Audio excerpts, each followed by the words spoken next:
I am once again pleased to welcome you here to unveil another important and exciting component in the ministry's plans to host a successful and impactful 19th Conference of Commonwealth Education Ministers, which is scheduled for the 22nd through the 26th of June 2015 at the Atlantis Resort. Each step that we take is designed to ensure that we promote the theme of the conference, which is quality education for equitable development, performance, paths, and productivity, and highlight how each element impacts all Bahamians and all of the 2.2 billion citizens of the Commonwealth. I deem it a singular honor as the Minister of Education to host and chair this conference on behalf of the people of the Commonwealth of the Bahamas. I look forward to welcoming my ministerial colleagues from over 52 member states of the Commonwealth to our shores. This triennial meeting of Commonwealth Education Ministers is second in importance only to the Commonwealth Head of Government meeting, SHOGM.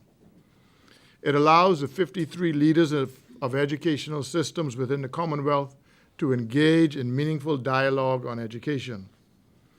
Additionally, the conference will facilitate the exchange of best practices in education, promote goodwill, and foster mutual respect and cooperation between stakeholder groups, inclusive of course, senior government officials, teachers, young people, and NGOs from member states.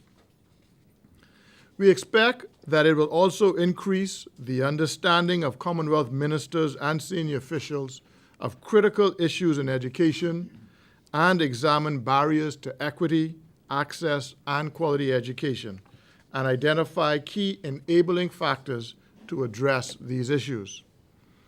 Significant time will be devoted to discussing the process for aligning plans and strategies to support the achievement of the new goals and targets of the post-2015 Education Development Framework within the Commonwealth's priorities, processes, and platforms. As the host, we are charged with setting the mood for this conference. We are attempting to do this by providing opportunities for our citizens to participate and incorporate Bahamian culture into the 19th CCEM. This process began when we launched the logo design competition, which resulted in Mr. Daniel Hanna producing the winning logo. The 19th CCEM logo, which is pictured here to the left, depicts a maypole plaited with multiple colors. You will note the black, gold, and aquamarine are prominent in the design, thus connecting the logo to the colors of our flag.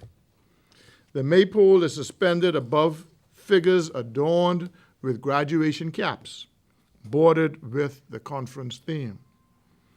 Mr. Hanna's design was inspired by watching the Bahamian and international athletes plaiting the maypole at the IAAF relays held in May of this year. It speaks to the unity among the people of the Commonwealth as the colors are interconnected. The graduation caps represent education, with colors being the path that lead to and affect performance and productivity. The song competition, which we are launching, is another project which will enable the Bahamas to brand the 19th CCEM.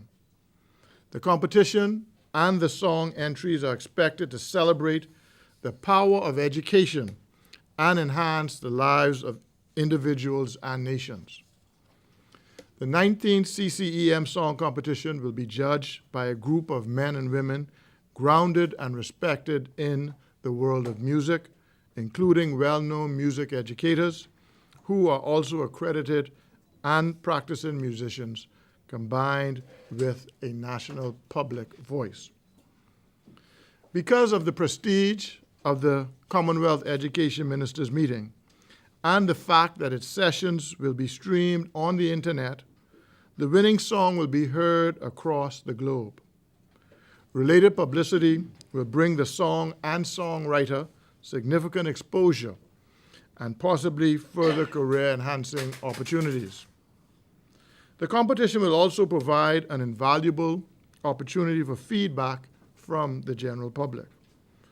Those songwriters capturing first, second, and third place will be awarded generous cash prizes along with other forms of recognition.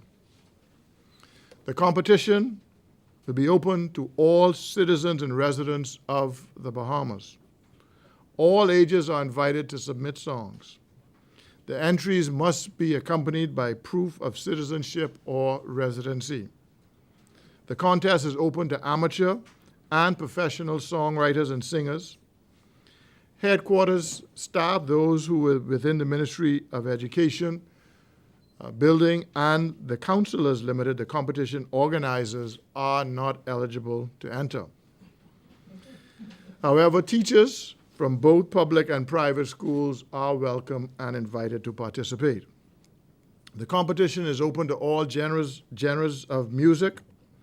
Song entries may reflect rake and scrape, junkanoo, goombay, calypso, rap, pop, rock, hip-hop, classical, jazz, gospel, and any combination thereof.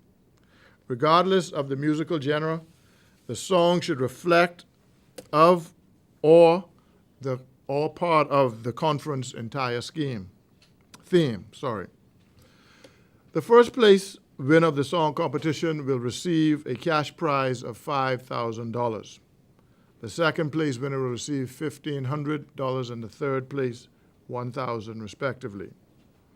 Entries must be submitted by Friday, the 17th of October, 2014, to the Counselors Limited or submitted electronically to agreen@tlcbahamas.com.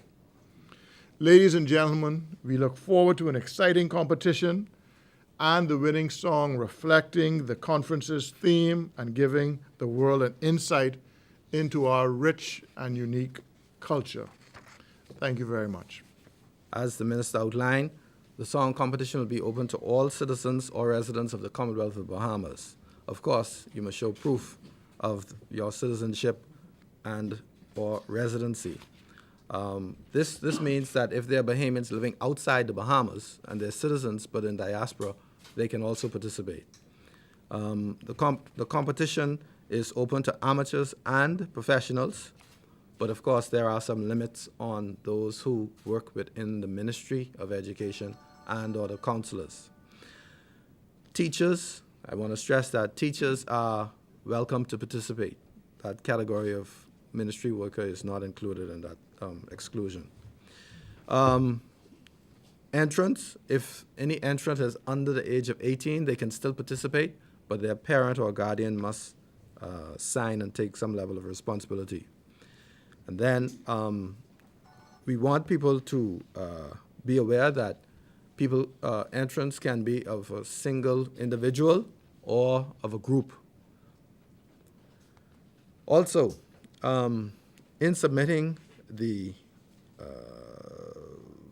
song, a CD or some digital audio file containing only one song must be submitted, even if a person or group are making multiple entries.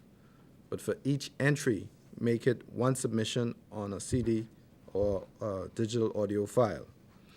No song submitted should be more than 5 minutes long. Each entry from the same entrant must be on separate CD, as I noted earlier, and the songs, if submitted on electronically, must be MP3 of 8 megabytes or less.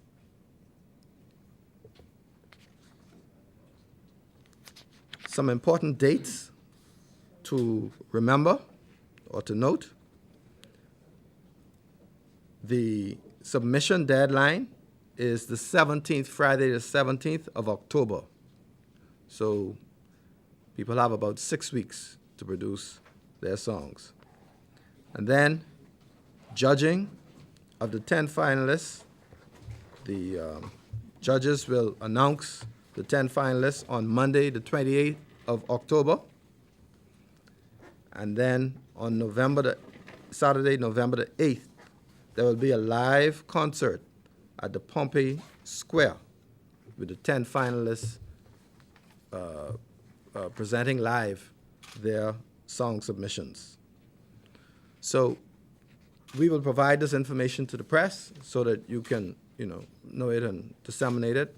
We will also disseminate the rules and information on the contest via the Ministry of Education's website, which is www.bahamaseducation.com. Also on the TLC's website, which is tlcevents.com, and also on the 19thCCEM's Facebook page. We will have a panel of judges who are persons in the music industry and people who are highly respected in that field. This will allow the song to be judged on its technical merits and, at a high level of scrutiny in that regard. But we also want public participation. And so what we're going to do is to make opportunities available for the public to vote on which song is they think is the favorite out of the 10 the finalists. And so we'll have a weighting. I think it's like 30%. The public voting will constitute 30% of the overall scoring. But the technical aspects, which the judges will determine, will indeed be of heavier weight, in part because, we want a top-class international product. And sometimes what might be funny and enjoyable locally may not have international appeal. So we want to make sure that we kind of cover both, that Bahamians could appreciate and enjoy it, but also could have international appeal.